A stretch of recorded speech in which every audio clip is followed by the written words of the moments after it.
It's another beautiful Sunday afternoon. This is Rubbin Minds. Welcome. My name is Ebuka Obi-Uchendu. Thanks a lot for joining us. Yes, it's still political season, and for a lot of people, the past week probably has been the biggest show of the fact that politics is hot in the air. Everything sort of feels and smells and just looks like campaigns are getting really hot. We had a very interesting week with regards to interviews, town hall meetings, interesting looking debates, trips to America. So much happened during the week. But we're going to be following all of that, of course. We're about 4 weeks away from the presidential election and a couple more weeks after that before the state election. So there's a lot happening with regards to politics, and we have a big one here on the show today. Presidential candidate of the African Action Congress is here with me, and we're going to be talking about his plans for Nigerians if he becomes president in May. Omoyele Sowore, thanks for being here today. Thank you. Just use the word when he becomes president in June. Where is the confidence coming from? That people in this country have determined that they want a change of direction. And we're seeing that in the engagement and interaction we're having with young people, old people, a coalition of people who have been abandoned by the existing political structures in class in the country. And I've been to 33 states, spoken to a lot of people. I've been to markets, schools, churches, mosques. I've been to schools, I've been to universities as well and interacted with all these people. And you're hearing the same thing from everybody. They're tired of the same failed political establishment that took Nigeria to where it is today. But so, that seems to have been the case for a long time now for Nigerians. Nigerians have been tired for a while, but people also still feel that we are still not in a position where we have the power to vote our conscience or vote the way we want. We're hearing now about vote buying, which is suddenly a big thing in our politics. What makes you so confident, or are you going to be toeing that route? No, when people are tired of a system and nobody is mobilizing them, they stay where they are. But in this case, we are reaching out to them and connecting with them, asking them what the problems are, what can be done, and suddenly there's hope. And that hope is fired likely by anger, and I have to admit that. And that anger is also something that they're interested in trust, that even if you can find leaders they can trust, they've been betrayed too many times by politicians who come around and lie to them, give them money, and then they disappear. 4 years later, they're back with another scam. And now we're telling them that, look, it's not just enough to vote, you have to defend your votes, this is how to do it. Interestingly, people know what is wrong with the country, they know what to do, they just haven't found people they can connect with and trust to take them to that next level. And that's what we've seen in the engagements we've had across the country. One other thing we found out is that the political parties, especially the mainstream political parties, are always claiming that they have structures. There are no structures. They just have retail outlets out there for transactional business. But it seems to be working. It's not working for them. But they're winning elections. Yeah, well, that's the question. Are they winning election? You're not winning election when you go and buy votes.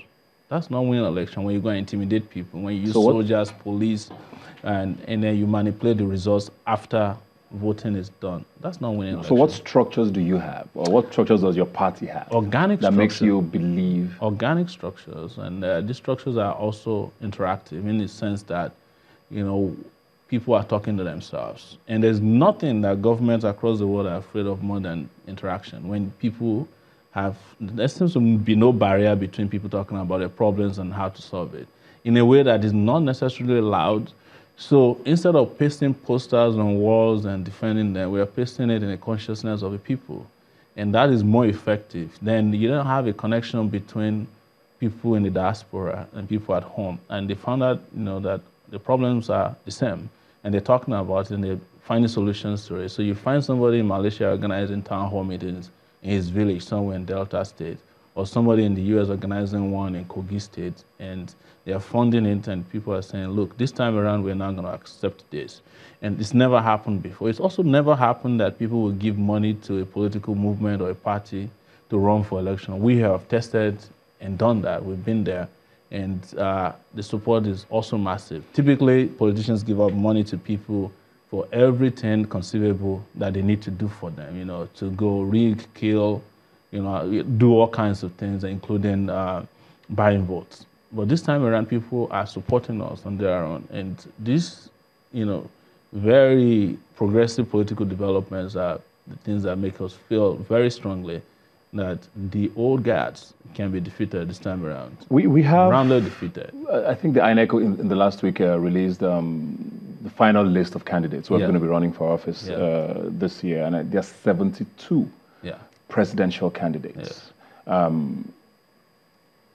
All 72 of them are not the old guard that you're talking about, and I've interacted with a number of I want to call them colleagues who are also running for the same position, and they seem to have this same belief, that they've reached out. There's a need for, there's a hunger across the country for this sort of movement. So why is yours different? And what is different? Because there's something that works already, whether you say it's legal or illegal or right or wrong, there's something that's working already from the two quote-unquote big parties.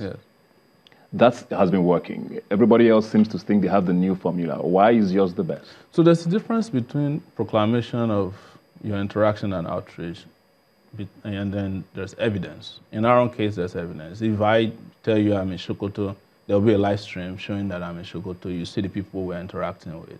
Somebody telling you that he's in Sokoto and didn't leave Lagos is different from a guy who presented evidence that you can verify.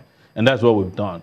In all the 33 states we've been to, there's physical evidence to show for it. There is electronic evidence to show for it. But does visiting states make you... No, I'm talking about engagement. So, for example, we're the ones that started town hall meetings first before anybody, and that was to allow people to actually touch us, talk to us, and engage with us regarding what they want, ask questions. Politicians don't do that. And after we're done with that, we started doing, what we call Revolution Now rallies, in which we actually go to towns, we go to meetings, we go to villages, and we talk to people. They follow us. And that's what I was talking about, organic followership earlier. We haven't seen that scale of engagement and involvement with the other younger candidates. And I'm not in any way discountenancing their own strategies. But mostly, there's a lot of presence in the media, there's social media activism or activities going on that don't necessarily translate to talking to people. So that is where we are different. And but again, I'm testifying to what we're doing and what is working well for us. I cannot say what they're doing except what I can see that is going on. And I haven't seen much of the activities beyond the major cities, but we go everywhere. Okay. Yeah.